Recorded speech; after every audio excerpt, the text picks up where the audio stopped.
Hi. Welcome to the world premiere of Elena. We have a few people who are still coming through the traffic and weathering the weather, braving the weather. So we will keep that door open for as long as we can, and then we are going to hit the ground running. So our director is one of those people. So I'll give him a shout out afterwards. But I know he's not here, and we have people who are going to watch online. So I do want to thank our cinematographer, Dylan Kitts. Dylan, he worked for pennies compared to what he could have gotten elsewhere. But because of people's hearts for the subject matter, for sex trafficking awareness, people who worked on this film, and I just talked to someone out in the lobby about this, people who worked on this film, the hearts of every single person were in the right place. And we had servant leaders working with me on this film. A lot of you guys wouldn't accept payment. I'm just gonna say, it was hard to pay some of y'all. I had to force y'all to take payment. And I just cannot be more grateful for, and Griffin will see this later, I guess. I can't be more grateful for Griffin, because he, and a lot of people don't know this, he did a lot of producing work, and he helped me keep my head above water. So thank you. A lot of you guys, some of you have produced in here, and you know that you have to put out fires and do it in a way where no one knew that a fire was ablaze. And you guys, all of you, especially Zoe Taylor and Jasmine Herbert, both of those people, Zoe Taylor did amazing prop design, set design, and once I met her, I could just give all of that to her and not even worry about it. And you made producing easy, all of you, especially the cast. And I do want to give a huge shout out to Wisdom, our lead. There was, I'm just gonna, we're gonna get vulnerable tonight, guys. This is a safe space. I know a lot of you, and thank you so much for coming tonight. Thank you so much for the support and the honor of being in my life and our crew's life and our cast's life. And a word about Wisdom, our lead. Wisdom not only did these scenes that are extremely hard and emotional, but she kept her heart open in between scenes. And we had one of our actresses drop out the day of, the hour of, and she, carrying this film on her back, she got us a replacement. Well, she helped us get a replacement by finding us a replacement within the hour. So shout out to Wisdom. Incredible job for helping me with all of that. Yeah, I'm so blessed and honored to have worked with all of you. And a lot of you guys aren't even in this room. So for those of you watching online, thank you. Thank you. So I thought if not now, when? Because a lot of you guys asked me, how did I get these stories? This film is based on 7. I know I said 5, but technically the feature film was based on 7 true stories of women who escaped human trafficking, who survived human trafficking. And I thought, this is a safe space, and I'm just going to be open and vulnerable with how I got these stories and why this all happened. Our cast and crew have been waiting 3 years for this to premiere. 3 years. I have been working on this particular script since 2019. So let me backtrack, because the inspiration and the inception of this film was actually in 2015, y'all. In 2015, I experienced suffering. And all of us in this room have experienced some sort of suffering, but I know each and every one of you have experienced sexual brokenness. And a lot of you guys know that I'm a Christ follower. And what that means is that a lot of prayer went into this film and into the inception of it. So in 2015, I had a breakup. My heart was, so sad. But the reason I bring that up is because that person was addicted to pornography, and I experienced sexual abuse from that person. And I asked God, because I heard a saying said at that time around me, your greatest pain can become your greatest ministry. So minister, to foster, to care for, to serve, to minister to. I fell to my knees and I asked God, how can I take this suffering and help others with it? What can I do with the suffering that will help? Right? So I just heard, see how I see these women in these films. And I was like, okay, interesting. So I started researching. First of all, I researched, is pornography even addictive? What does dopamine do for the body? What are the effects of dopamine with masturbation, with sex? And I found out a lot of things. One of those interesting statistics was that 1 in 7 pornography films at the time were trafficked individuals. And I just kind of felt like, okay, let me dig into the stories of these women. Because at the time, studying acting, doing film, you learn about people. You find empathy for people that you normally couldn't relate to. And you know what I could relate to was the sexual brokenness that they had experienced. So I wrote a stage play. And to this day, it's the weirdest thing. People will come up to me and just talk to me about their suffering, and specifically porn addiction. It's really weird. I don't know. It's strange. But I started talking to porn addicts. I started talking to ex-porn stars. And no, a lot of you were like asking me, have asked me in the past. No, I didn't watch porn to make this stage play. I did not have to. It was a stage play about what happens behind the scenes. How are these women carrying and using or trying to heal from their sexual brokenness? And these porn addicts as well.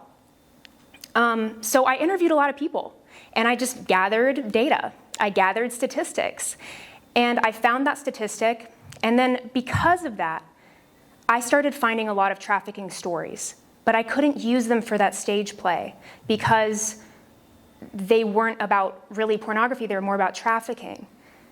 But I learned so much, and I gathered these trafficking stories. And then once we did that stage play, I didn't know what else to do with it. Like, what am I going to do with these stories? But I treasured them in my heart because my compassion for these women grew. And that compassion, I knew other people could feel it too if I told these stories, because stories matter. Stories are powerful. Specifically, how we deal with suffering is powerful. So in 2019, I heard God saying to me, put these stories somewhere so you don't forget them. So I was like, oh yeah, I remember hearing about that. I've had the honor, the privilege of hearing some women in person say these lines from this film. And I knew their stories had to be told.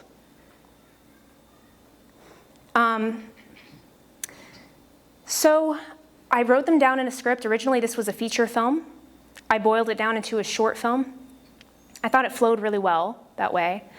And then I just sat on it again. In 2021, my dad passed away. And that's the point where I was really complacent at the time. I was comfortable, I was living my life. I was like, whatever. But I fell to my knees when my dad passed away. I just felt like everything had been taken away from me. My security had been taken away from me. And I asked God, what do you want me to do with this suffering again? How can I make this suffering into something good? And he told me, face your fears. And I was like, okay, what fear? Hello? And the most terrifying answer, make this script into a film. And I was like, God, do you know how much that would cost? Do you know that? And he was like, yes, but if it's my will, I'll make a way. So I was like, well, okay then. All right, if you can help us make this film, I'll give you the glory. So, I mean, come on, like, this is because of God's like provision, and let me go into detail about that.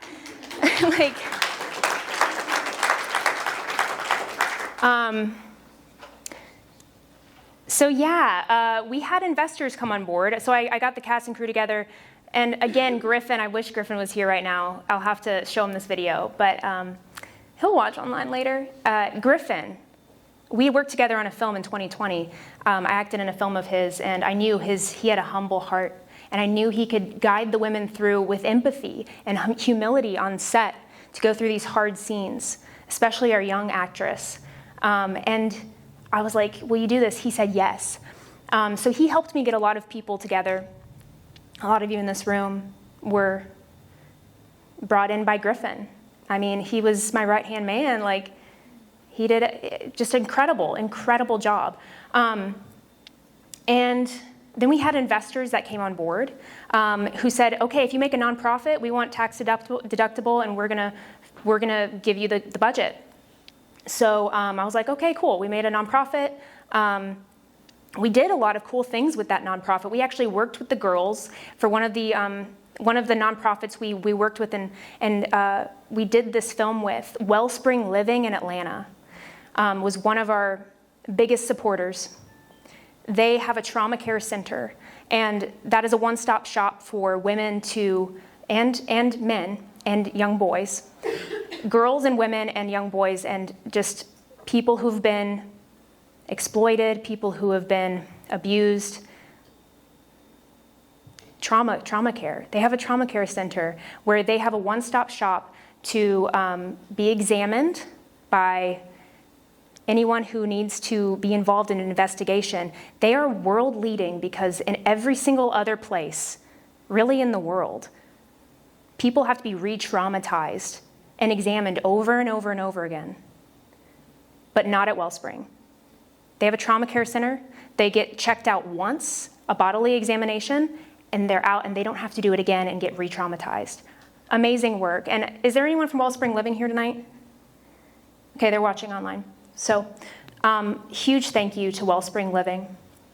Thank you so much. And we also want to thank Remember New. They prevent sex trafficking in other countries and areas of the world where they're the highest risk population of children, and they prevent sex trafficking from happening, which is one of the best ways to deal with this and keep it from happening and stop the spread. They do amazing work, and that's on your form. If you need one, there's more in the back. But yeah, so we made a nonprofit, and we actually did some acting classes with the girls at Wellspring. Our leads took tours of the trauma center and the rehabilitation center. And we even got our leads to have a real interview with a sex trafficking survivor. Incredible what that organization does. But so that's what our nonprofit did. And then the week before filming, they backed out. And we were 80% in the hole. And I was just like, God, you said you provide a way. If this is your will, you're going to make it happen. Griffin calls me. He's like, hey, I have people with plane tickets ready to go. Like, I need to know if this film is happening or not. And I was like, Griffin, just have faith. It'll be fine. Hung up the call. I had a little bit of doubt. I'm not going to lie. But I was like, it'll be fine. It'll be fine. The night before I was going to call it, our executive producer called me on the phone, hadn't talked to him in years. And he said, Brooke, is this film going to make a difference? And I said, yes. And he provided every single penny that we needed. So thank you, Henry McDonald. He probably didn't want me to say his name, but You guys know who he is. His name is up there. I'm saying, Henry. Everyone knows who you are now.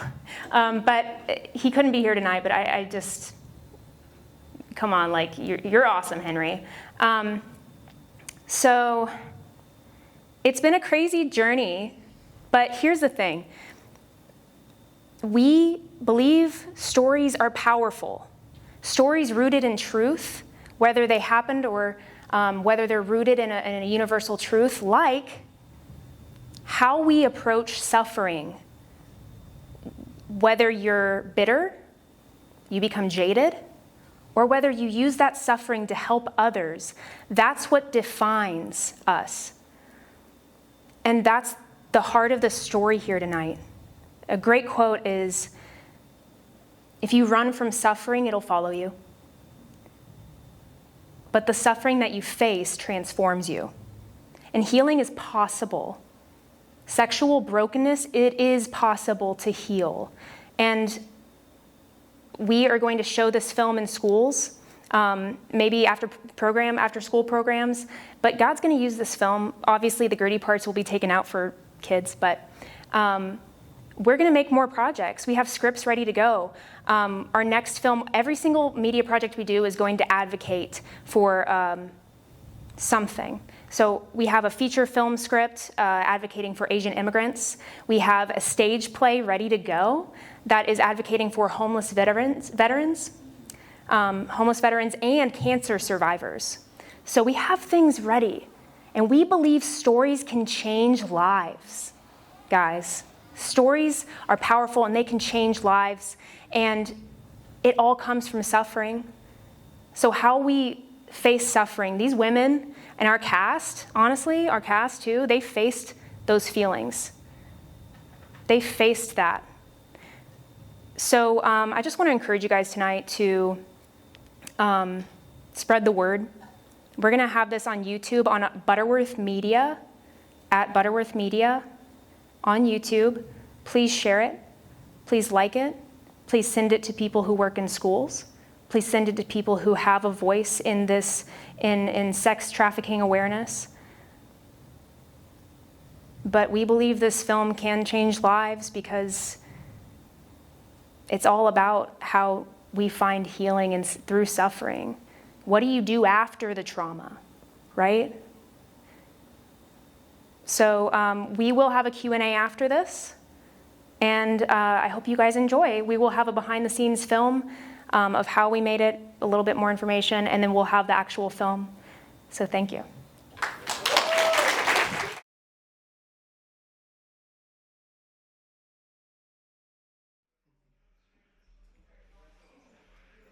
What have you got on your face? You have makeup on your face? No? What's on your face? It is makeup. Robin, do you want your sticky tack? Give you that guy right there. There you go.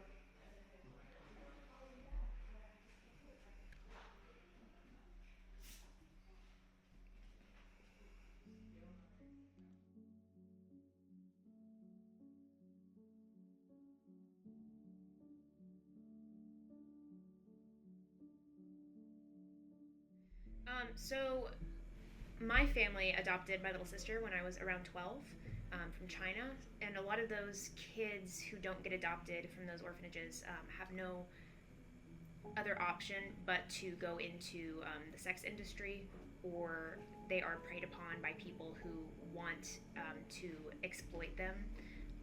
So after learning about that, growing up, and having my family and people I know heavily involved in ministries and different programs that do outreach for these people in these hard situations and give them a way out of it, I just started to gain more and more not only connections to talk to people who've been involved with helping people out of hard situations where they've been exploited, but also my interest grew, my personal interest grew, and I realized how common it is in the United States. And once I realized how common it is here, I realized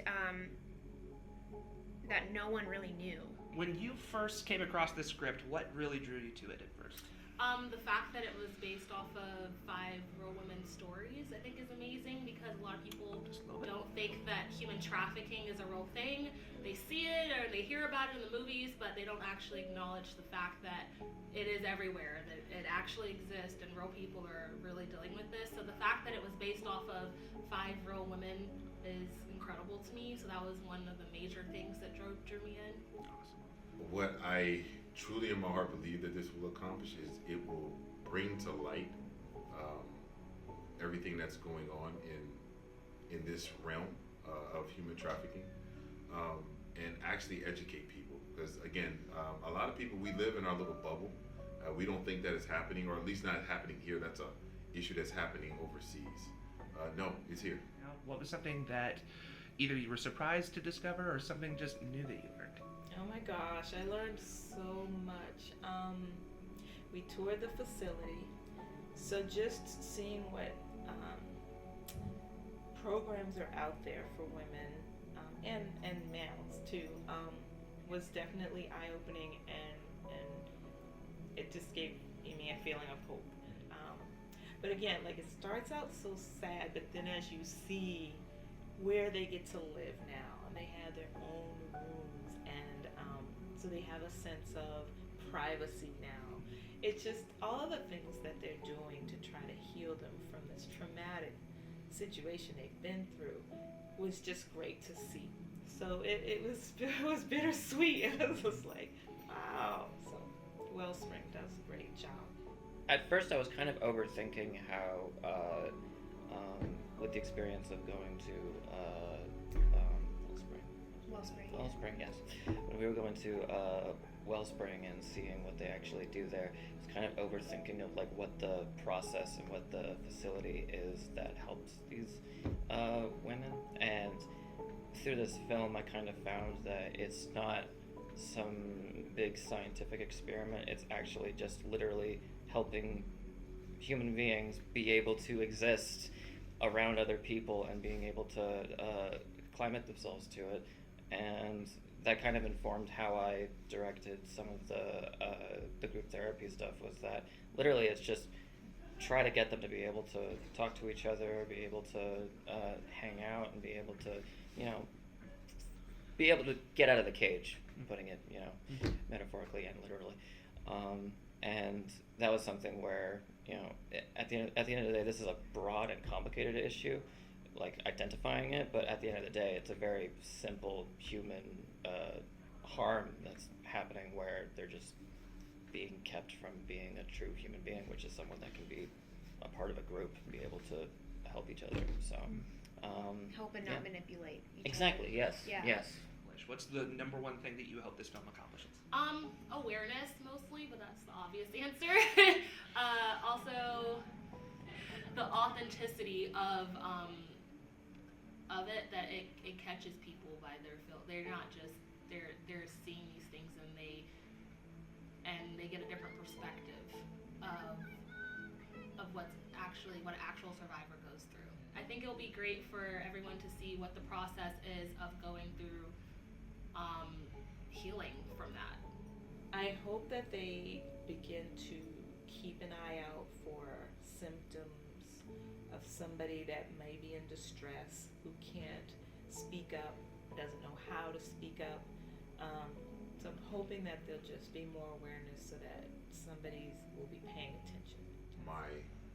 My sincere hope is that this message gets out to the world, but mainly the U.S. population, and educate them that this is a real thing, and it needs to be curtailed.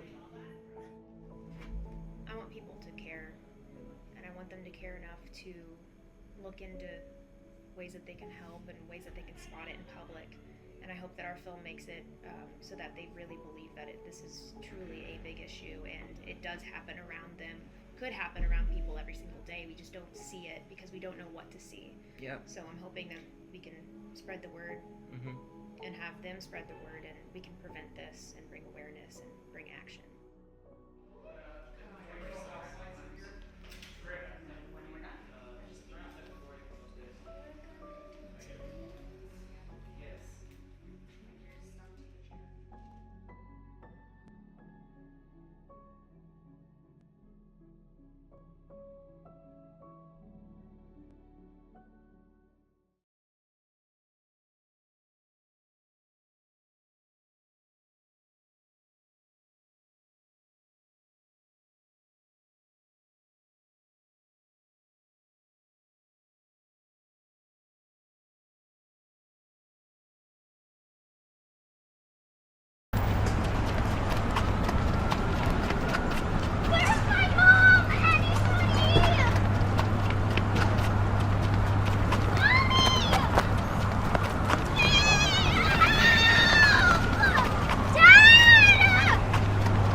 you crazy?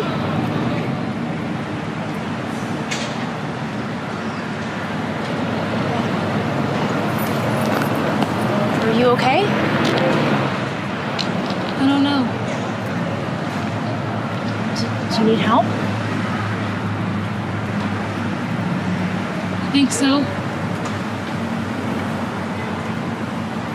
Let's get you out of here. Come on.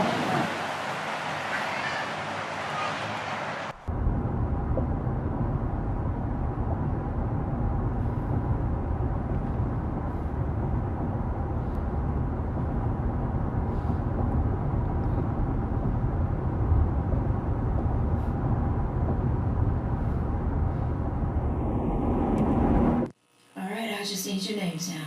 My name is Danielle. And what's her name? I don't know. She was found wandering the streets. It seems like she's been through something awful. I understand. We'll try to find out what we can. Okay. Thank you.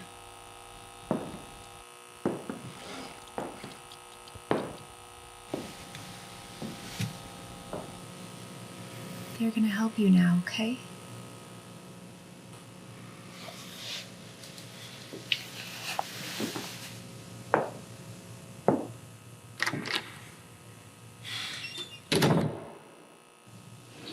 Ma'am, I'm not going to ask you this again. What is your name? I don't know. Jeez. I said you got the next one. You're taking this one.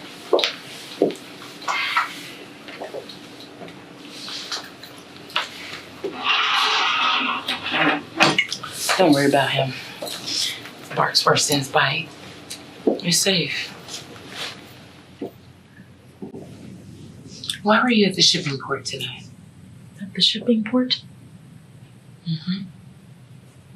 Why were you at the shipping port? What were you supposed to do today? Go to him to give him the girl.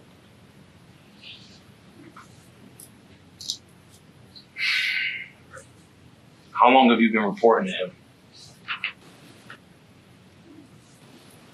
I don't know.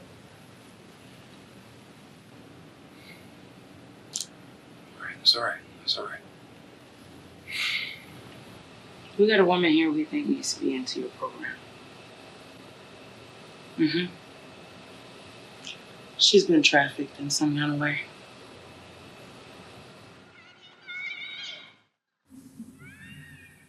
Hello. My name is Vanya. It's nice to meet you. What is your name?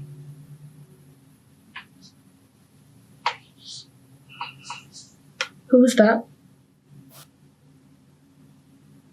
He's here to protect you.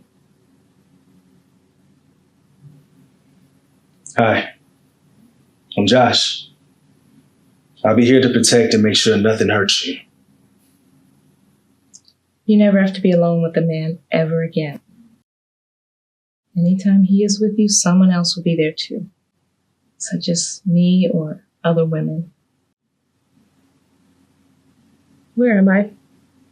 You're in a safe place. We'll help you as long as you need.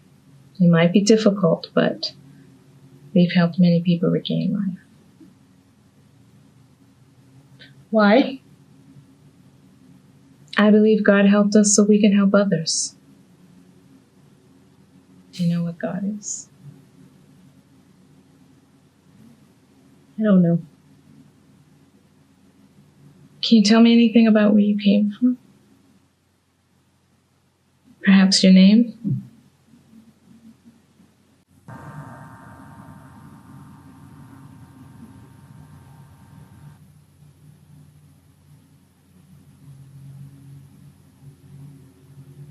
I don't see the point of this. I mean, how is this helping any of us, right?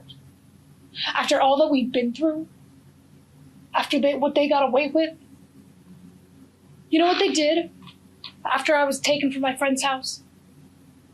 I was taken to another house where they kept me tied up again. They took turns. My friend was gone. I thought she wasn't my friend. Though that they were just abusing her.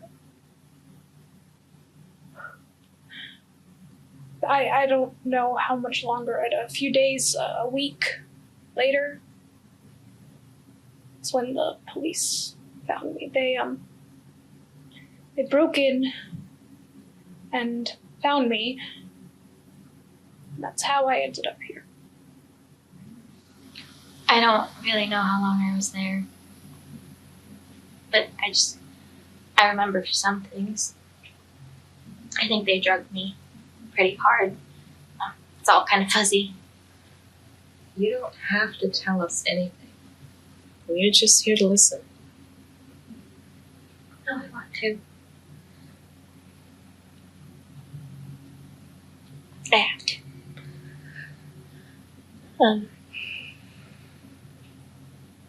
I don't really know how long it lasted.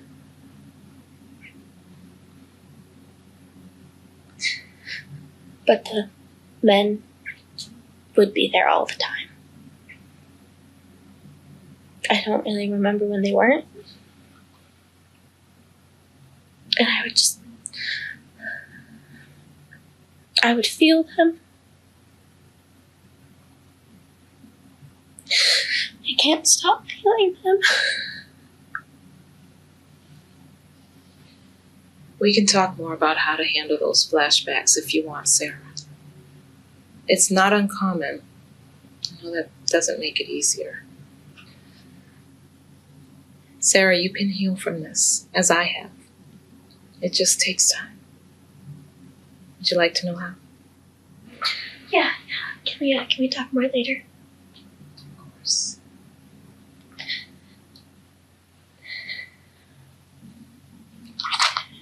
Does anyone else want to share anything that they've been thinking about? How about you?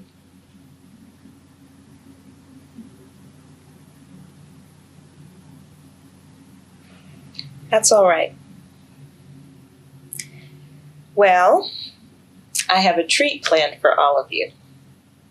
We're going to make sundaes.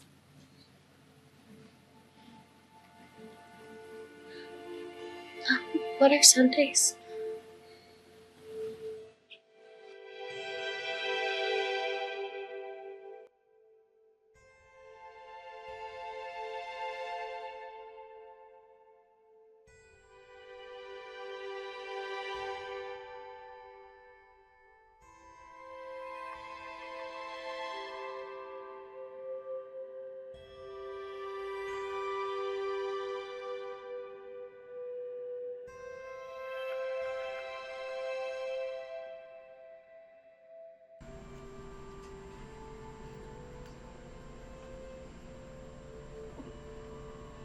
Oh, brain freeze.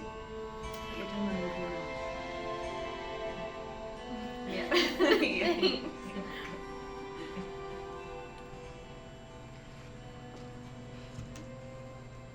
Just eat some. Come on, it's good.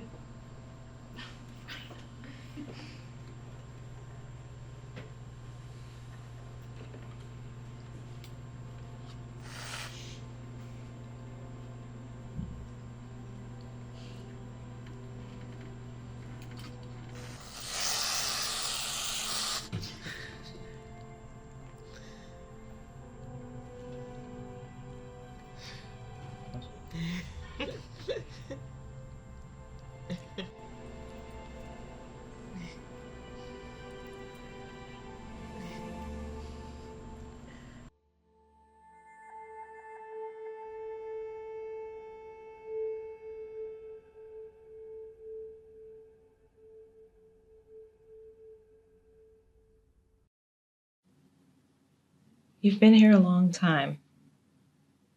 I want you to think about your life. Not in the past, but for the future. You have a great opportunity. You can help others, women like you. What is the truth? That you are safe and you have a future, a good future ahead of you. I may be safe, but I don't feel it. I know it's hard to heal from the past. Sometimes in order to help you heal, it helps us to know what lies you've been led to believe about life and about yourself. How do you understand at all how we feel? We try to be honest every step of the way with all of you. So I'll be honest with you about me. I was sold by my father. He sold women for a living. Lucky for me, a sting raided our transport truck. Me and 20 other girls were saved. But he'll be in prison for life, unable to hurt anyone else.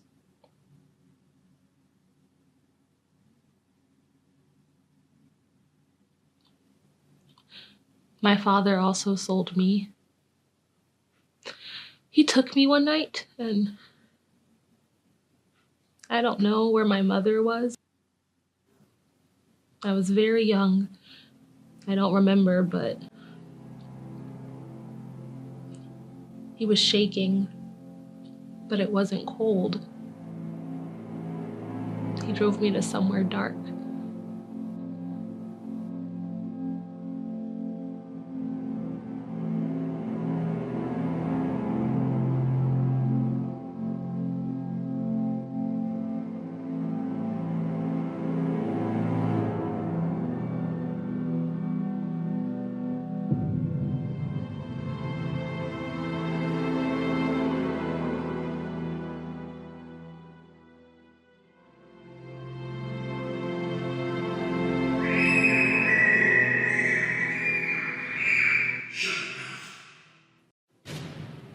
I never saw him again after that. They kept me somewhere dark, and they would tell me things, the men keeping me.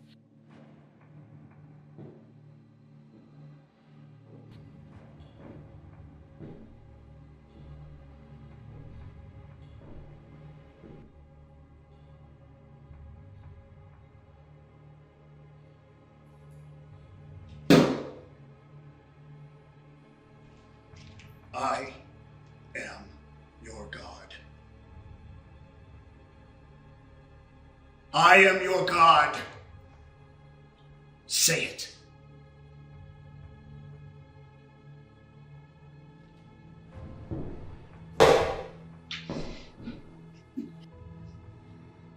You are unworthy of anything more than what I give you. Say, I am not worthy. Say it like you mean it. I am not worthy. I am not worthy.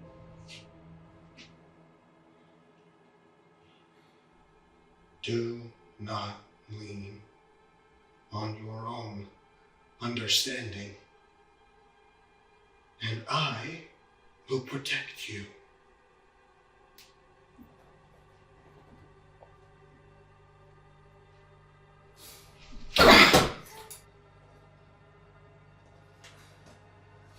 You are nothing! Obey me! Obey me. And I can protect you.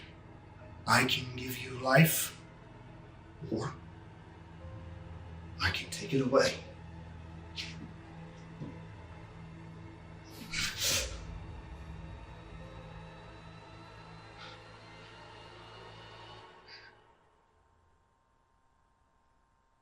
Now you're gonna do exactly as I tell you.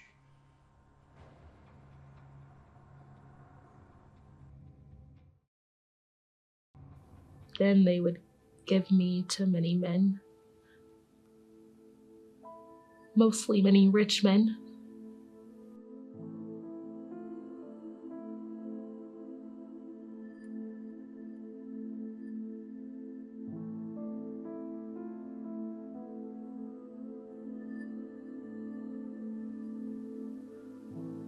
I overheard once that they had money to keep me for longer. I was their secret. They kept me in basements, one after the other. I was only taken or let go when they wanted me.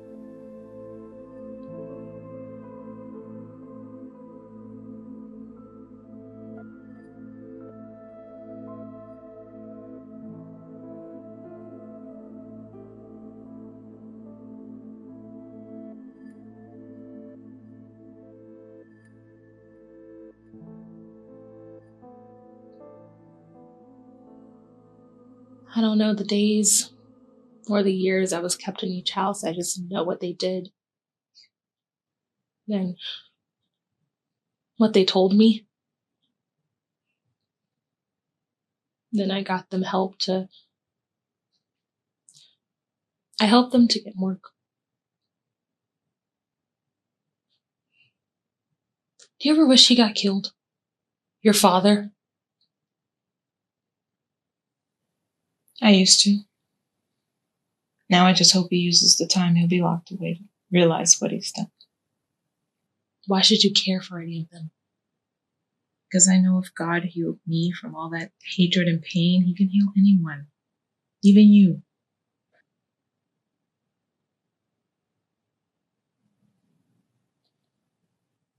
They're evil. Why should you want any of them to heal? It took me a long time to realize this, but hating someone never hurts them. Hate grew inside me like a poison. I hated him.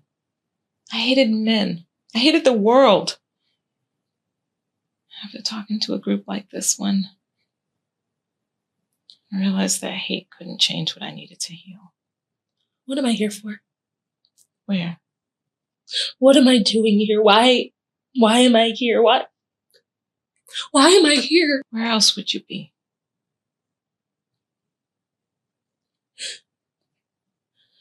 I just wish I wasn't born.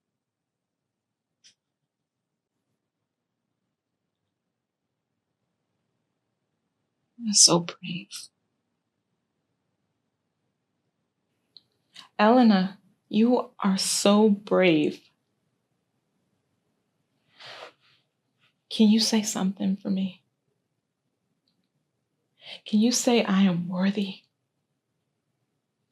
Because you are. You're worthy of everything good a parent could give. You're worthy of a good life. Elena, you are worthy. You're worthy.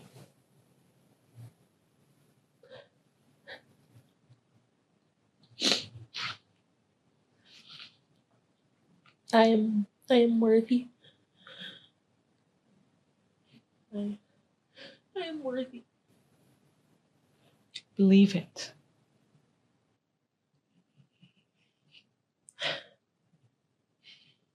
I am worthy. I am worthy. I am worthy. I am worthy. I am worthy.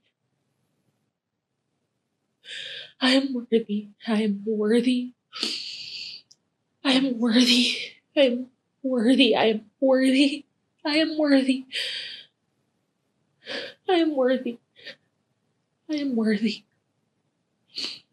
I am worthy.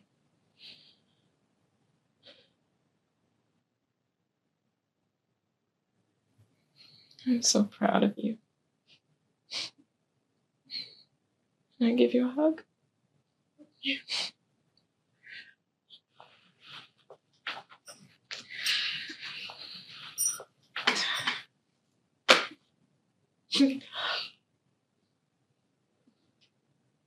Proud of you.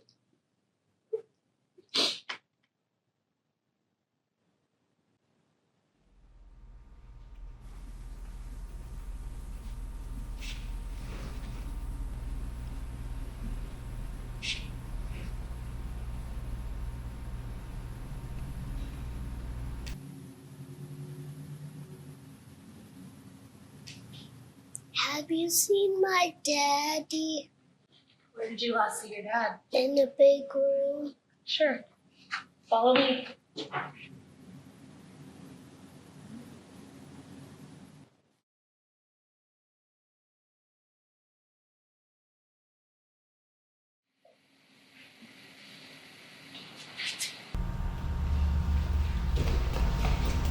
sweetie. Oh, would you run off to? You're welcome. What's your name? Elena. My name is Elena. Thank you, Elena. You're welcome. Have a good day. You too.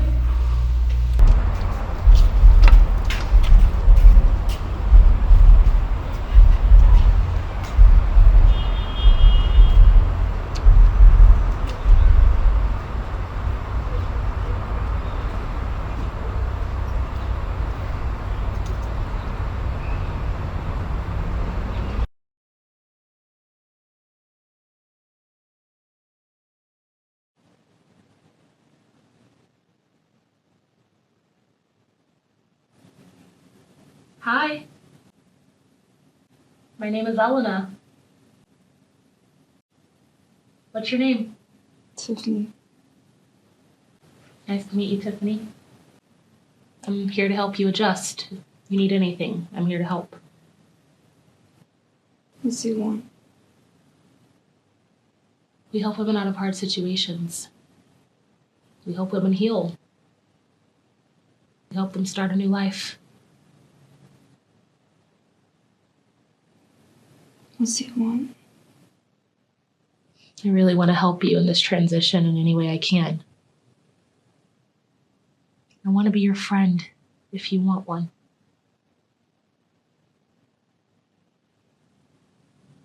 Why do you care?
Hello.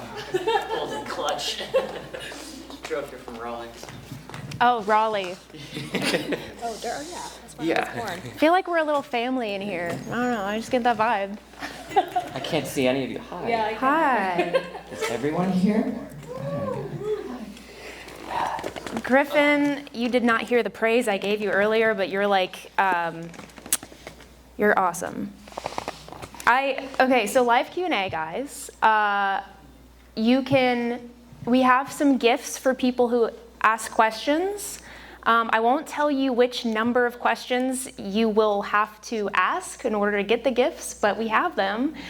We have vintage hats that organizations made at the time of this film, and we also have a bottle opening magnet that says acting life on it. So that's cool. What you want to be thinking about before you open a cold one, you know, acting and arts. Yeah. Yeah. Yeah. What's on the hat? I'll just grab them. I didn't know this movie would have merchandise. Oh, we had merchandise, y'all. We really did. It's a long story. Cute. Actor life, magnet and bottle opener. Several types of bottle. I don't know if you can see this. Yes. Women in film hat. I'm assuming a woman would want this, but you know, whoever you do your thing. And then we got a vintage Acting United hat because our nonprofit no longer exists because our investors, you heard the whole story. But this is vintage. This will never be made again. So they are yours for the taking. All right, so I want to ask Griffin the first question. So what made you want to work on this film? I read the script. Well, honestly, I remember we had a Zoom call, something like that, where we were just talking, and I happened to have been getting interested in the topic of trafficking because I was thinking about writing a script where that would be like a twist in it or some like big reveal. And then I was like, how about I research this thing before I use it as a plot twist in a movie? And then I found out that as I learned more about it, I was like, this is cheap, this is dumb. I want to make something that's more real and not the word, Hollywoodizing it, basically. And as we talked in our Zoom call, you just happened to say, I'm also interested in that subject too. And I was like, awesome. And then Brooke said that she wrote a script. And I said, this is good. I like this. And then she was like, I want you to direct it. I was like, huh? And it was daunting because it's a heavy script, it's a heavy story, and it was going to be a challenge for me. But as we kept doing it, as Brooke said that she believed in me, and as the process went forward, and everything was working together, and we got a great cast and director of photography, my buddy Dylan Kitts. Dylan Kitts. Yeah, he's in Florida right now, so pray for him. I haven't heard too much from him, but I think he's safe. But yeah, we got the cast, we got the crew, we got everybody together, and as the process went along, I felt more and more confident about it, and I was, because the script was great, it was just all about the execution, and as the execution was going, it turned out to be this, so. I think we did pretty well, so, yeah. Woo! We did it. Nailed it. We nailed it. Wisdom. So, kind of a long-winded question, but how did it feel to portray this character, knowing that it was a real person, and getting through those hard scenes? What was that process like for you, and also how did you feel throughout it? Is this working? Yeah, great. Doing the tour of Wellspring and seeing exactly like how their lives were really helped a lot, because everybody for the most part knows what sex trafficking is and human trafficking, but you don't actually see these women and how they live their lives and go to their facilities and really view what they do every single day when they're trying to heal. So see that instead of coming up with stereotypical ways that they might be traumatized was a huge step for me to be like, oh, this is a little more subtle. It's trauma. I don't know if that makes sense necessarily, but it's more of like they're not acting out. They're very they hold to themselves a lot of the times and keep a lot of things internal. So that was huge for me that I realized. And then being on a set with these two amazing people, I felt in something that it's so traumatizing, I felt so safe where I was able to be vulnerable without feeling like I was really in that situation. I mean, obviously as an actor, you want to bring the story to life and bring the character to life and really make the audience feel what's going on in the story, but it's hard to do that when you're not actually, dealing with that. So having a safe space was absolutely amazing, and it allowed me to really do my job without focusing on, hey, am I good? Am I all right? Am I safe in this environment? And when I absolutely was. That was the goal. So I want to say that was all you, Griffin, because you were the leader on set, and that's why I picked you, because you give people feel safe around you. I hope. If I scared the shit out of them, that would be a horrible movie. But yeah, thank you so much. Yeah. I actually wanted to follow up your answer with another question, because that's what I wrote down. I was curious, because I kind of let you do your thing on set. I just kind of gave you a goal every now and then. I talked you through it, and also checked, are you okay crying for a fourth time? Or the thing, I wanted to make sure you were okay. But like in the earlier scenes where when she's closed off and she's just kind of in her own head, I had a question like, what were you thinking about as an actor in those moments? Because there's not a lot to play on the page really. You're just sitting there, but there's an intention there. So I remember when you guys told me this actually after, I don't remember why, I don't know how it came up, but we were on set and you were like, yeah, we picked you over everybody else because of the subtleness, and it wasn't so, what I was saying, you're not acting out, you're being subtle and you're keeping everything internal, and it's really what is coming out through the eyes and all that stuff. And what was your question? Or, for instance, what were you thinking about in the police? Yeah. Like as an actor, what was your intention when you were just still for the first third or quarter of the movie? Mm-hmm. Well, I'm a Meisner actor, so I'm very present with being with my surroundings and everything that's going on. So just trying to put myself in that environment and trying to really think about going through that, which is traumatizing, but and then having the safe space allowed me to be able to do that without having to do a lot of work to feel like I could be vulnerable in that way. Yeah, like I said, you weren't here yet, but I said that she held that vulnerability the whole time. Even when she wasn't on camera, a lot of people go inward, but you were so giving the whole time. You were an angel, sent from above for you to be our lead, because you not only did a phenomenal job, but you made our lives easier. Yeah. That's good teamwork right there. Yeah, with the I'm worthy scene, which is what me and Brooke named it, because it was okay, this is the Emmy, this is the Tony, I don't know what award you get for short films, but this is the scene where she has to nail it. And then I remember, I think it was after take 2 or something like that, and your cheeks are salty and you gave your all in that take, and then I asked you if you want to do it again, and then you just quickly were like, yeah, I'm ready. And I was like, okay, yeah. All right. That was so good. Don't lie to me, because I won't know if you're lying or not. It was, just your commitment to it and the way that you were just able to keep going no matter what was awesome to see, and a huge lifesaver too. And yeah, you're pretty talented. I'm rambling. What's the next question? You're pretty talented. That's the question. So we'll take an audience question now. We'll go in between that. Yes. Hi, wisdom vision. Yes. Great. Thank you. And speak up. I got it. Can I bring a mic? Is that a thing? Oh, no. Yeah, just. Yeah, y'all wearing heels, y'all. Okay.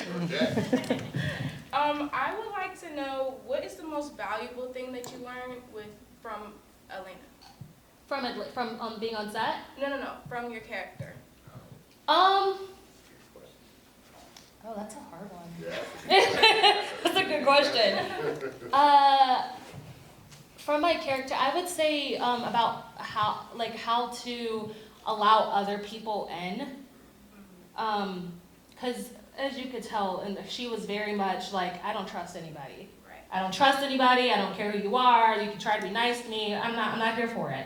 And so learning how to, and I've been through trauma in the last few years since we filmed this. I lost my mother and my father, and so going through that and not being okay, I'm fine, not letting people in is something that Elena also did. And so being able to later on go ahead and be you know what, it's okay for me to lean on the people that are here to support me.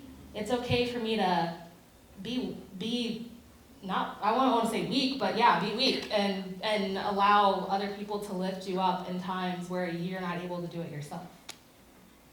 Thank you. Yeah. You get a hat for that. Do you have another question? I thought you wanted me to throw I've that. got a question. No, I was way off. So my question is to Griffin. So I've been on a good amount of sets where they were dealing with either vulnerable subjects or through something that is traumatic or something like that. And I have never felt so, and since we were on the set, I've never felt so safe. I have not been on a set yet where I have felt as safe as I was on this one, and it's been 3 years. That's our team, y'all. That was the team. We set this bar high. Are you okay? Yeah, I'm fine. I'm fine. It's okay. 3 years of hell. But it's just, yeah.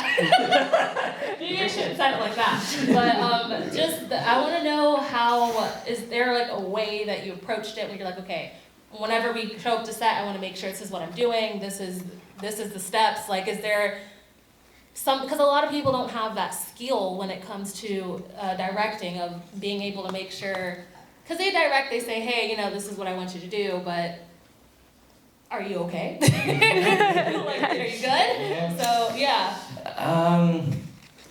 How do you explain your process? I kind of trusted the script because the subject matter and the way that we talked through it, and me and Dylan talked through it too, of how we're going to shoot it and all of that. Like especially the Bible scene was something that we talked through a lot to make sure that, one, we don't cause a child trauma while we're shooting it, and two, to make it evocative but not exploitative. In terms of building a safe set, I don't know how to put it other than check in when people need to be checked into, but also trust that people are strong and they can get through things because they're able to do it, and they're I think it comes with trust. Like if you trust your crew and your cast, they'll trust you back. And an occasional check-in. That's one thing that I worried about on set, was that I was checking in too much, because especially with I think we talked to Rob Wood, the father of the child. What's her name again? Robin. We were shooting with Robin, and I think I checked in 3 times with him and his wife to be like, this is what we're shooting, and at a certain point they were like, it's fine, just shoot the darn scene. Yeah, and let me just note, like, I don't know if you remember or not, but she wasn't actually there for everything he was saying. Yeah. I mean, yeah. Looking through the camera, it was like, okay, I know exactly what's going on, but for her, she just kind of was just whipping her hair back and forth. That's literally one of my directions to her whenever she was, whenever we had to get that stuff, was just play around with your hair, that's it, that's all you gotta do, and then we cut it together, so. And this was darker than you're gonna see on YouTube. YouTube, you can see a lot more, just saying. It was a lot darker up here than on our monitors that you will have at home. Yeah, it was an artistic choice. What's going on? Whatever. So how did you, I know we talked a lot about this, how did you handle directing a young child, especially through those kind of scenes? Just treat it like play, is what I tried to tell myself. Just to treat it as, ignore the subject matter whenever talking to her. She's, she doesn't need to get it. Like the way that I looked at it was just, but talk to her like an adult, and just tell her what to do, but also make it like a game almost. Like when she's being kidnapped in the parking lot with the giant bird, I would chase her, or she would chase me, vice versa, down the parking lot whenever we would reset for it, which helped gain a little bit of urgency, and it would pick up her pace a little bit. Speaking of children, I actually have a question for you. Yeah. So the scene where you're dragging hand in hand a child down the street in the middle of Atlanta, how was that? Because I was on the other side of the road, and I was just yelling at Dylan, like, you know, keep up, like, you know, she's cooking, just go. Like, you know, how was it? I mean, I was with some friends earlier this week, and one of them, I was like, yeah, my premiere's this Friday, and she goes, oh, the one where you're like stilling that girl? And I was like, yeah, but I'm a victim, like, but yeah, that scene, we filmed that the last day, right? That was the last one we filmed, I believe. Yeah. That was your last day on set. Well, yeah. That was your last day. My last day. Yeah. It was, as you can see in the BTS film, it was being able to have a wonderful scene partner. She's back there somewhere. We kind of just joked around and played, and then whenever it was time for the camera to start rolling, we got into that mindset. But it was, honestly, when you have a great team, it's not as, it's easy. Kinda, yeah. Having a great team, crew, cast, great energy on set, it makes everything a lot easier. We had great energy. Shout out, okay, if you were cast on this, we'll come up here and take like a photo together afterwards, but please, like, everyone just give a round of applause for this cast. Amazing. Let's take another audience question. Yes. I'm sorry, there's more hands than I thought. Okay, yeah, you. Yes, okay. I can't see. I was wondering, what did the bird symbolize in the movie, because it was shown in the beginning and the end? Yeah, that wasn't in the script. Griffin and Dylan did magic, and they were just we literally just saw this on the side of the building we were filming at, and then you tell the rest, because I don't really know all of it. Zoe, the art department, she created a flyer. Is she here? Yeah. Hi! Zoe! We killed it. We were like, make this. And she was like, okay. And then she whipped up, I think, like 3 versions or 2 or 3. I'm trying to see her. Oh, I was like, no one can see your face. Oh, okay. Well, so she whipped up like 3 or 4 versions, and then we said that one looks good, and then we were able to put that into the first scene for her to react to, and like it all just kind of clicked into place. So it wasn't.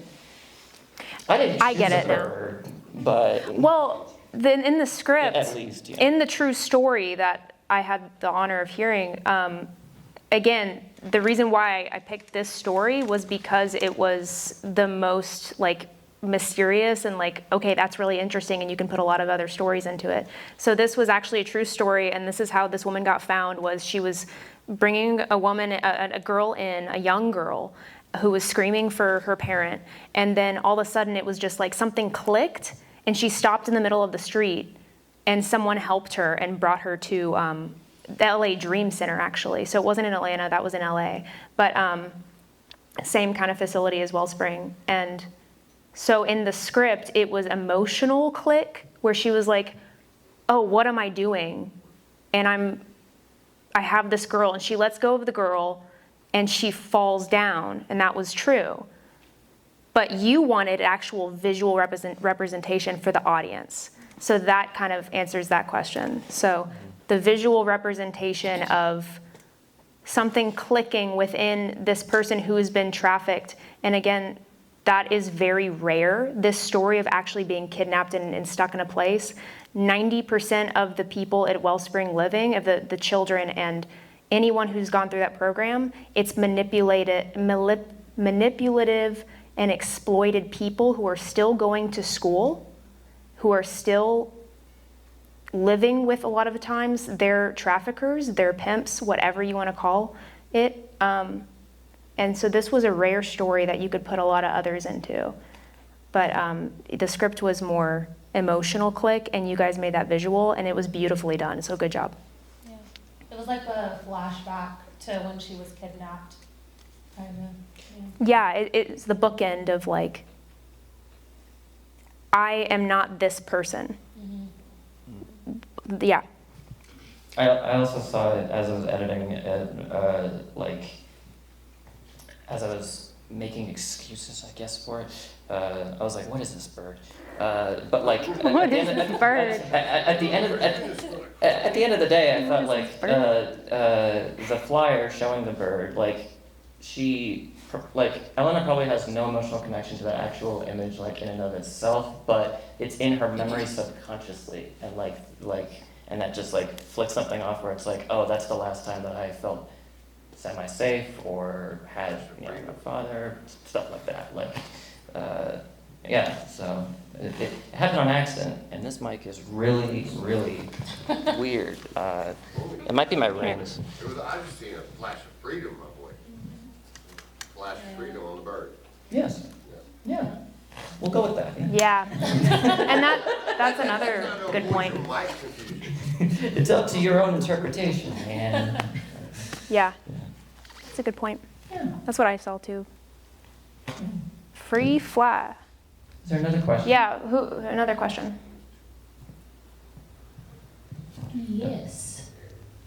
I know that when you were discussing your own story, you mentioned that through suffering you found healing. That seemed to strike a chord with me. Have you been influenced by any of the Stoics or Viktor Frankl's Man's Search for Meaning? Because I know that's a book that really was helpful for me in looking at that. Is that one part of your repertoire? Is it biblical, or where did you? That's really funny because yes and yes. Both of those are biblical concepts, but also I have found that Stoicism has echoed biblical truths. What I've found true in Stoicism has echoed what I've been studying in the Bible. So yeah, did I answer your question? But yeah, that's a really powerful book, and I think everyone should read it. I don't know if I answered your question, but Stephanie. So when you had the opportunity to interview the victims, how did they feel about wanting to share their stories and for you to create a film that would highlight a lot of what they may have experienced, the fear and vulnerability to put it out there for others to create awareness? How did they feel about that? The easiest part was a lot of them have already been public about it for so long that some of these you can find because they've been interviewed by either news stations or what have you, or they're public knowledge because like the sting that was rated, A21 has used that one a lot by that person, and then things like the girl who was, the police kind of got to the house and she was tied up and whatever. That was awful. It was really hard to write this, gosh. That one is readily available, and was told in parts on the news, but those people they want the word to get out. So that person had been trafficked through another high schooler that was in high school with her and would get women or girls to come to her house to hang out, and then it would be this group of guys. So a lot of these things are very public. If you look for it, you can find it pretty easily. But yeah, that made it easy, is a lot of them are very vocal about it. As far as the main story, I heard, and we worked with, I worked with this woman who worked at the LA Dream Center, so that was the main part of Elena's story, and hers really hadn't been told. So it was just a matter of you ask and pray they say yes, and some of it, it's they say no, but if you change their names and you don't really say much more about the information, and they're fine with it. So I can't speak too much about that one. She doesn't want her real name out there or anything like that. So you just change things and they'll be more comfortable. So I'm just gonna say this. I'm just impressed, regardless of your personal relationship in this movie, the fact that you were able to make this movie based on the people that suffered. I'm just really impressed and blown away with what you guys did with this. I mean, it's absolutely. I have nothing to do with you. Yeah, didn't you walk in here? Do you have a name? No, you have no idea. That's amazing. Beautiful. It was beautifully done. The directory, the cinematography, everything was fantastic. It was beautiful. Thank you. Thank you, Tim. Yes. Thank you. There's one back there. Camera. Hi. So, what was one of the hardest film days, and then what was one of the most, like, I guess, easygoing and? Oh, let's answer this individually. Wisdom, you go first, and then we'll. You think we're gonna have the same answers or no? Yeah, that'll be interesting. I think we're all gonna have. I think we might have similar answers. And then Michelle, what time is it? Not early enough. 7:06. Okay, we're good. We're good. All right, we have time. We started off with the stuff that was a little bit easier, and we literally, I think on when we filmed the I Am Worthy scene, they're like, okay, today's the scene. That was like the last scene. I think the I Am Worthy scene was rough, and I'm happy that we filmed it last. Well, it wasn't last, but it was the last day, because I was able to live in her world a little bit before we got to that. And then I was able to also get to know a little bit of all my castmates, my lovely ladies and my gentlemen. I was able to get to know them and spend a little more time with them. And so the I Am Worthy scene was, I will say that one was rough because, that's a confidence thing, it's a belief thing, it's a manipulative thing that was going on with her, with Elena. And so that scene was hard because I'm a very confident person, a very confident woman. And so to put myself in that situation was a little bit rough because I don't feel like that at all.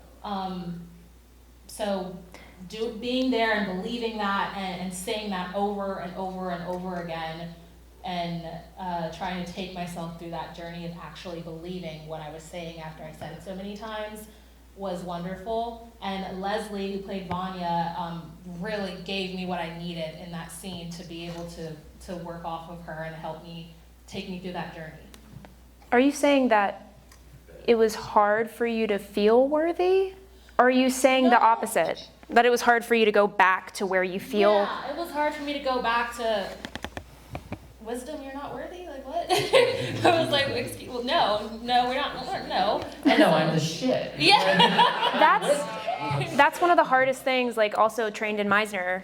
Yeah, Meisner. Yeah. It's like one of the hardest things to go back to where you feel like you hate yourself. Yeah. Because you don't want to go back there, but that's why we picked you, because you were willing to put yourself there.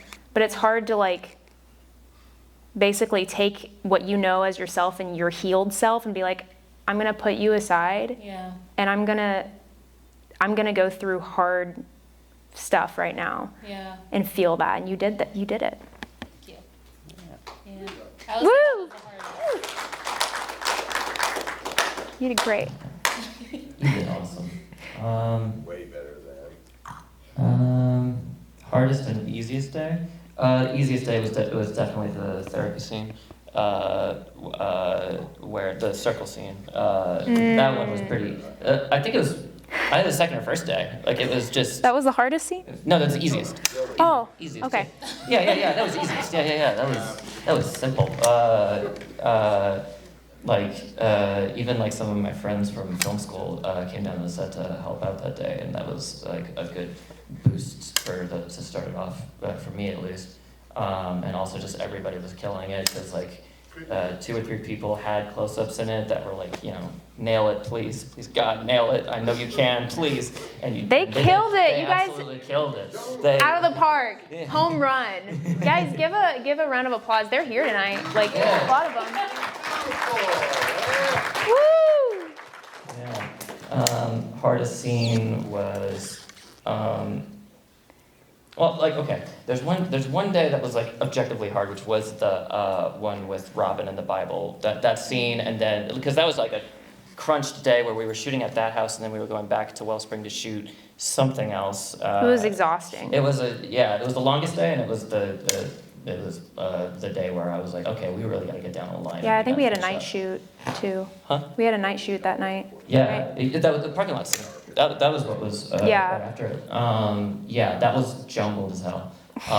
But the one that I'll say the I'm worthy scene, I was like at two minds of it because I was like trying to be gentle, like be cool, just like make her feel good, and then I'm behind the camera and I'm like, she's crying. Yes, she's got it. She's got this. She's got this. Show me what you got. So like keeping that up and also keeping the set generally light while we're doing a hard subject matter was an interesting process to be in, and it was awesome to do it with you and everybody else, you know. So that's I think I gave like 3 answers. You do. You get 4. Well, one day I had to leave set because I cut my hand open, and then I was like, oh, we need an emergency first aid kit on set. So I left, and then you called me twice when I was gone, and you guys were like asking a question about the script, and I didn't answer because I was like, I gotta take care of my hand, but I didn't tell you guys what was going on because I was like, I'm keeping the fires to myself. I'm gonna put them out very silently. I'm just now finding this out. What the fuck? No, I told you. When did you tell me that? When I got back. Oh, okay, all right, yeah. Anyway. We just moved on to the next scene. Yeah. Like, No, I told you. Yeah. We didn't. You were just gone, and Yeah, like, I just everything left. was fine mostly. Yeah. Like, yeah. But you were a I think, trooper. well, I think the same day we shot my scene, and I think that was the hardest day, honestly, because not only did I have to be like, okay, I'm thinking about everyone's safety, and we didn't. Don't arrest me. We didn't have a permit to shoot in the middle of the street. Yeah. Look, you gotta. Sometimes for film, you gotta break the law a little bit. You're supposed to have a permit, and the authorities should know that you're there. And I was just like, you know what? We'll do it really quick, and we'll do it in a jaywalk. So technically, it's not illegal. Yeah. And she's just pretending. She's not stealing a real kid. Like you can tell, right? Like, but like. We will do it right in the future, I promise. Yeah. I promise. This isn't Borat. We'll do it we'll do it cool next time. Yes. So. Anyway, that was the hardest day because we actually had to reshoot my scene because I was such in producer mind, I was not an actor mind, and I was so bad that we had to refilm it because of how horrible I was. Because I was like, okay, where are the cars? I'm watching for cars. Okay, you guys are good to film. I'm watching for cars. I'm watching for cars. And that also was a hard-hitting day because people across the corner, they could hear. She's very loud. Man, those screams, like, and they could hear someone saying, help, help. And they could not see the camera from around the corner. And so it really hurt because no one did anything. And it's like, this is why we're making this film. If you hear something, are you going to help? The bystander syndrome is like, oh, you just assume someone's going to help. But it was literally the reason why we made this. I was seeing it. Like, no one did anything. People were just eating, having a good time, talking to each other, and they can hear this kid crying out for help around the corner. And they could hear. Like, they could hear. So that was hard. And then the funnest day was that's a hard thing to answer because I really loved every single day shooting with you guys. You guys were, we were like a little family, and I really, really enjoyed it. It was awesome. I think maybe the last day because I just cherished it so much because you guys were awesome to work with. The ice cream scene was fun. Oh, I thought you were going to say that's your hardest, because every... Ice cream or ice cream? Both. Ice cream. Okay, so Wisdom, first question. How do you feel about the flavored chocolate? Second of all, how many of those close-ups, after you did your Oscar-worthy acting, you immediately then into a little plastic bag? Oh, yeah. We had a spit bucket. I don't like chocolate ice. I mean, I like them a little more than I did 3 years ago, but like I don't like chocolate ice cream, chocolate cake, chocolate milkshakes. I'm a vanilla and strawberry person. So that's number one. I thought you would say that was your hardest day because that was like you No. was taking it out of you. Yeah. But yeah, we had multiple shots of putting it in my mouth, spitting it out, because you know, I could eat all that. But yeah, that was fun. Yeah, let's get another question. Is that Rebecca? Yes. Yeah, Rebecca. That one. Can I ask a question? Duh. Yeah. No. Okay, this goes back to the scene you were just talking about where Wisdom goes on the street and you come at her with your car. How did you guys rehearse that? Because you literally had to she falls and then you have to stop. The car was not there when she was there. It was just split screen. Oh. So in editing, I think I did that. Probably 20. Too many. It took 4 takes with the car. Yeah, it was 40. basically film her falling, film the car going forward, And don't move the camera. And don't move that goddamn camera. Yeah, we were not unsafe on set. We just we didn't have a permit. We didn't almost kill her. We made her look like she was committing a crime, which isn't as bad, I guess, but she didn't die, so we're all good. And then Tom. Yeah, first of all, the acting and the dialogue were great. My question to you is just kind of an aside. How did you determine, your locations? You had a lot of interesting locations in the film. So going into it, how did you kind of go about it? I thought you made some really good choices. How did you go about that? Joint question, I guess. So I lived here and he didn't live here. So I had to look at it a lot of different places. I worked with a lot of realtors in town actually to be like, hey, we need a really nice house. And we had Miss Hoffman at the time, just amazing woman, just opened her house to us. And she happened to have a secret shelf room. That was amazing. And then we just put the guy who played the doctor, he was pretty dark in this version, but you'll see more of him on the YouTube monitor. Whatever monitor you use, it'll be brighter. He played the doctor. We put up pictures of him, and you can see that when the shelf opens. And she had an unfinished attic, and she had everything we needed for that house. It was just like a blessing from above. Wow. And yeah, you can speak more on. We got a church to open up their. I don't think they're in business anymore. They're not in ministry anymore. Yeah. Ordained anymore. Yeah. Ordained. Yeah. Yes, that word. And then, did you want to add on that? Well, yeah, we got that church. I'm gonna say last minute. It was it was like a week before or something like that. Yeah, our locations dropped the week before too. So everything was against us. Yeah, we had a really nice church that we literally walked through. I drove all the way from Raleigh to Atlanta. We did a walkthrough of it, and I felt confident in it. I was like, okay, we're down. We're going to do this. And then a week before shooting, we're still waiting on budget too. The location dropped, and we were like, okay. And I'm just in Raleigh, I'm ready for the film. I have all my notes and I'm mentally prepared, and I got the script and everything. I am pretty squared away, and then I'm thinking about her down here in the muck, trying to find another fucking location, because there's no way, I can location scout, it was, yeah, and you pushed through it and found another church, not only one that was, Shout out to Jeremy and Lauren at Ezel. They got us that location by speaking to someone they knew who then spoke to the church, and it was amazing. So thank you to you guys. I don't know, they're probably watching online, but yeah. Yeah, that's just one of the things, it happened to work so well, even though it was so last minute. It feels like almost half the things in filmmaking are just accidental. They just happen to you and not because you force it, and it was really... Yeah, and then that church also had the room where it looked like we could set it up like a police center, and then also that break room was all the same place. Yeah. It was just a huge blessing. The magic of a poorly lit brick wall and a nice little break room is, you can do a lot with a little. You can do a lot. Yeah, and you did a great job visualizing that and making it happen with your vision. Mm-hmm. Thank you. You did a great job. Gave me the tools, so thank you.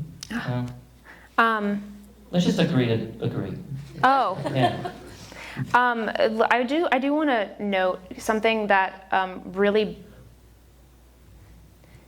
I was very concerned about was that scene, the Bible scene, because people don't know, and especially Christians, they're like, oh, how could you use the Bible for that scene? I had some people not show up because of that tonight. They're like, you twisted scripture. I'm like, no, these traffickers twist scripture. And they specifically, and everyone here should know this, they specifically twist scripture so that the girls will be scared of anyone coming up to them saying, hey, Jesus loves you, can I help you out? They trigger these girls to anything that would have any connotation, especially from the Bible, or anything that people, usually people who are missionaries or Christians, they're going to be the ones who want to help these girls out. Or a lot of that happens a lot with girls who are pimped out and are on the street. So there was an organization I worked with in college called Freedom. So THREEDOM. They hand out lipstick. They don't talk about Jesus, even though that's their heart behind it, is to help these girls because of that. But they hand out lipstick with the hotline number or a number they can text instead of trying to minister to these girls, they just help them get out of it. With like a lipstick or a chapstick, they just hand it like, hey girl, here's a chapstick, and they'll have a way for them to get out with that text, something they can text or call. So that's why I really was passionate about keeping that scene in. Obviously for schools and after school we'll cut that. But yeah, I was very passionate about keeping that in this film because that is what happens. They're triggered if you hear the word God, if you hear the word Jesus, anything like that.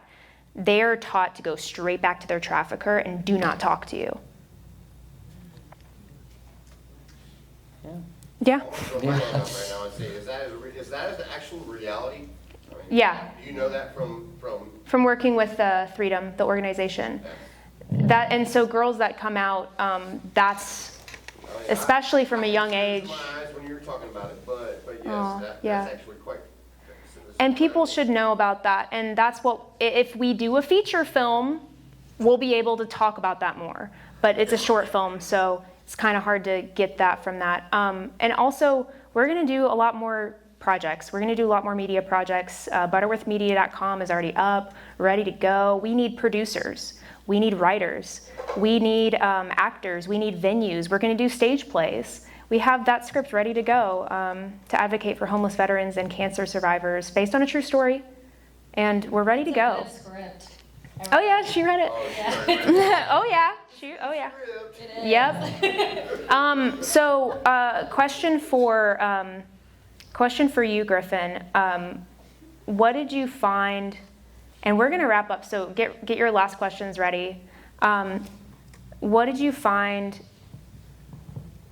was the heart of the script for you? Like, what actually struck you about it? I know trafficking is something that you were interested in telling stories about, but you said something that was really interesting to me once. You said that it had heart behind it, but what do you mean by that? Like, what specifically made you want to direct this besides just the trafficking aspect? When I read it, I appreciated the nuance and the contradictions within it that were present. That speaking dialectically, I like that we're telling a story about someone who was trafficking in the beginning. We find out is a victim of trafficking herself, and how that process of rekindling herself in a way, how that was the structure of it, and how we weren't like just showing someone sad on the street who gets picked up, and the audience is immediately supposed to feel bad for her. Like, we're actually showing that like people who are in the system as well of trafficking and who are exploited, they become exploiters sometimes too, and it's a reciprocal. It repeats itself over and over again, and that I feel like that's important to know because it's a systemic issue. It's something where there's no good guys or bad guys. There are definitely worse people, mostly men, but there are people in it that need to be helped and need to be educated or need to be given a helping hand, which is what Leslie is in the film and that facility. Like, it just had nuances to it that I thought were important and made it more than just a PSA. Like, it's actually it's human, and it shows that even if you might look at someone and think, like, you know, how could they do that? Well, everybody learns something from someone else. It's, you know, we're all connected in that way, and that's why I wanted to take it on. Also, the Bible nuance was also something that I appreciated, because I'm personally an atheist, but I am friendly with a lot of Christians, and I engage with a lot of Christian discourse on social issues. And there are some that are more sympathetic to the trafficking situation. There are some that have a more nuanced approach to it that I really appreciate. There are others. I watched a documentary. I won't name it, just just to be polite, but it sucked. It was just this film where it was like a bunch of. It had very valid experiences from people that were victims of trafficking, but they were spinning all of it with the editing to make it look like, oh, if only people would find Jesus, then they would be all good and all this stuff. And I'm like, there's more to it than that, in my opinion. There's, like what we were talking about, like, people need a helping hand. They need to be given an opportunity, they need to be given resources, they need to be given material solutions, not just preached at of, like, you know, if you didn't act like such a slut, then maybe you wouldn't get trafficked. Like, nobody needs that. Yeah. And you wrote a human script about that. So yeah, the script, specifically what led me to that prayer of, like, God, what do I do with this suffering, was that person that I had a breakup with called the women in the film whores. And I was like, something really bugs me about that. What is that? And it was because they're not whores, they're people. They're people who have been, in a lot of cases, manipulated, coerced into this industry, or they had no other choice. And some of them are trying to find sexual healing through it. Let's not ignore that. But yeah, they're not whores. They're people, and they're daughters. They're somebody's daughters. And like, what did Jesus do in the Bible? Jesus didn't just preach at people, he healed people. He, like, physically healed people. And yes, he spoke to their spiritual side too and said, I am living water. Come to me and you'll never thirst. So yes, there's that spiritual side where you're going to find fulfillment and joy and peace and the fruits of the Spirit. But he healed people too. Those are the two things he did when people were desperate. So it wasn't like he was doing what a lot of Christians do, unfortunately, which is I'm about to ramble, but I'm gonna not ramble. But yeah, it's not just spiritual; it's also physical, and that's literally what Jesus did. He did both. Yeah, a lot of Christians say, "Join my team," basically, and it's just kind of. Yeah, it's a put off. Like Jesus, it's a turn off. Jesus, this guy walked into Jerusalem on a donkey, not a horse, a donkey, and he said, I'll help you guys out. He washed the feet of people that guy that you were dating would probably call a whore. He washed her feet. He cured a guy of blindness. Yeah. He drank with the boys, and he talked about God. He drank with the boys. The first miracle he did was turn water into wine. Like, let's be honest here. He was a very compassionate guy, and he was friends with sinners and sufferers, he was right? A feminist. Yeah, he was a feminist who hung out with the bros. So. Yes. Sorry to do a sermon, guys. A sermon. Yeah. I just got one more question for Wade. Yeah. Like, where did you draw the empathy and the drive for that? For last question. That was absolutely beautiful. I mean, what you did. We'll do one more. One more. You did as an actress for that was absolutely spectacular. Yes. Thank you, first of all. That Where means a did you draw lot. that? When I was doing when I did this audition, actually, before I sent it off, I was doing it took a while for me to do this audition. First of all, when I was filming it, I did it with my roommate, or my old roommate. She's an actor as well, and a lot of the things she gave me was being present and stuff like that, and to really take in what they've done. So I think that was the big, just pulling it from the first time I even got the script to do the audition, and also researching and not just assuming what these women go through and how they act and how they live their everyday life. Actually researching and doing the tour and interviewing and going to where they live and seeing, their school and their bedrooms and their and how they interact with each other was a huge difference. Because before that, I didn't really know what I was doing. I mean, I had sympathy for her, but I didn't know. I've never, thank God, I've never experienced anything like this. I didn't, I want to honor the fact that this is a true story instead of just being sympathetic on set or being sad on set. I wanted to really honor the way that they live their life and how they actually heal. So I would say being able to get a glimpse of that, even just for a little bit, going to interviews and touring the Wellspring facility was a huge step for that. All right, that's a hell of a question to end on. Hell, good job. What's your name? Christy? Christy, hell yeah. Well done. Christine. Christine. Go ahead. Oh, why me first? Can y'all go first? Okay. Ladies first.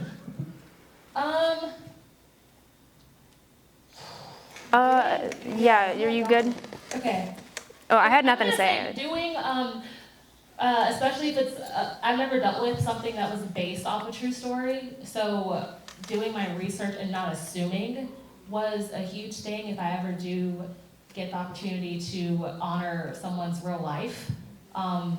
Being able to either interview them, research them, or someone that's in a similar situation, I think was something that is super important rather than just assuming whatever you may see. So I'll say I'll take that into something.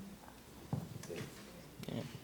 I'll say I had to learn a little bit of restraint doing this because and like me and Brooke had a conversation close before, I think it was during the location scout for the church that slipped through our fingers. Where I wanted to do more, or there were things that I was having apprehensions about. There was basically I wanted to make the film bigger or make it have certain things in it to make it more layered. And first of all, she gave me a big boost. I was serious. She was it was 2 years ago, so I'm paraphrasing, but she basically said, "Shut up, I asked you to do a job for a reason. I know you can do it, so just fucking do it." And, what? And it was, What did I say? You didn't say Oh, I know what you're talking about. When we were sitting in Applebee's, I think, or something. Yeah, or some restaurant. yeah.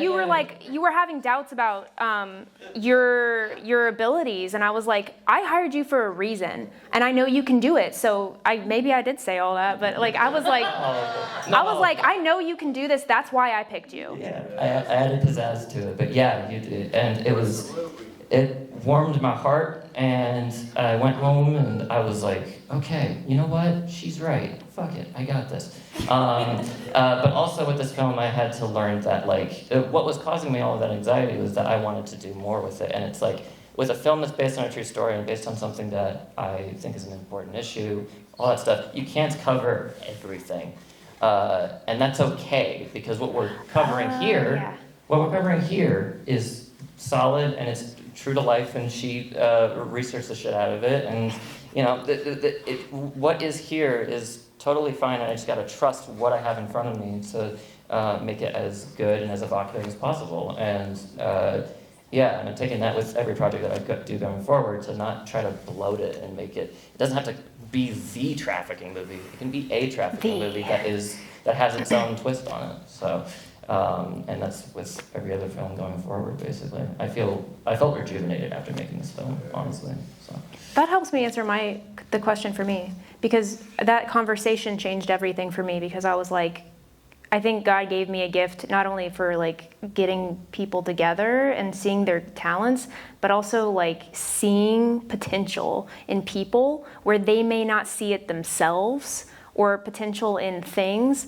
And I could see that you are a leader and you are a director, and a good one at that, a damn good one at that. And so you needed to believe that and step into your full, and I wouldn't say potential, because it's already there. It's not like you have potentials, but you have that, and you have that ability. And same thing with wisdom. Like, you guys are so talented, and if you just believe in yourself, it's gonna happen. Like, you make it happen. And I think that that's my gift as the producer on this film, was believing in people and kind of being like, I wouldn't say a leader, but helping other people lead and just pointing out, like, giving encouraging words. So I think I'm just going to take that and run with it for the other things that I do. You're like an architect. You set everything to, no, seriously, you set up everything so that everybody can fall into place in the places that they have to be. And like, I'm not good at math, man. I agree with so. that. Well, one of God's gifts that he gave you was that you can roll up your sleeves and say, believe in yourself. Just do it, motherfucker. You look like a boxer. I get to set, and Brooke was like, she kept coming up to me, she's like, do you need anything? Are you all right? Like, you're so good, you're so talented. I was like, no. Stop being so nice to me. Thank you. I just didn't know how to receive all. So yes, I agree. And I can honestly call you guys my friends now. Like, you guys are awesome. And Griffin, you even ask me how I'm doing sometimes, and I just really appreciate that. And I'm so honored and blessed. Is there any last words you guys want to say before we head out? Thank y'all for coming. Thank you, guys. Thank you. Woo! Any last words? After a hurricane. Yeah. You made it. Yeah, I drove through part of it to get here. Here's what I'll say, my last word. I drove through part of a hurricane to get here, 6 hours. I waited 2.5 hours at QT, Quick Trip, to get some fucking gas. And finally, oh my gosh. Finally made it here, and it was worth it. The multiple weeks that we worked on this, it was all worth it because of this night. So.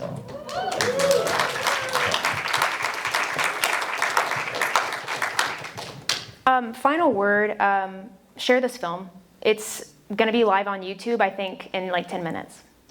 So, shit. Oh, shit. Okay. Yeah, it's happening. But this will not be the school version. The school version will be released on Monday on the same YouTube channel, Butterworth Media on YouTube. And if you want to donate to our next project, it's on the forms. Final word, like, this is it, guys. Take this form. Take these posters. If you see extras and you know people who weren't able to make it here or can make a difference, ways to spread awareness, pass them out to people. Pictures tonight, if you got a picture, I'm going to give you guys my email right now. So if you guys want your pictures, get ready to write that down, because I'm going to give you guys a Google Drive file link. My email, you can email Brooke Butterworth, Brooke, Butterworth, M as in management, G as in Gmail, M as in management, T as in tech, @gmail.com. Brooke Butterworth, mgmt@gmail.com. That's my personal email. The business one you can find on butterworthmedia.com. And yes, and there will be a Google Drive where you can get all the photos from tonight, and we're gonna tell stories that matter, y'all.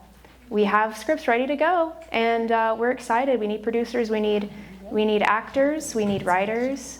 Spread the word, but most importantly, they're going to be projects that are advocacy projects. We're going to advocate for important causes. So thank you guys so much for coming. Share these posters, and let's make a difference.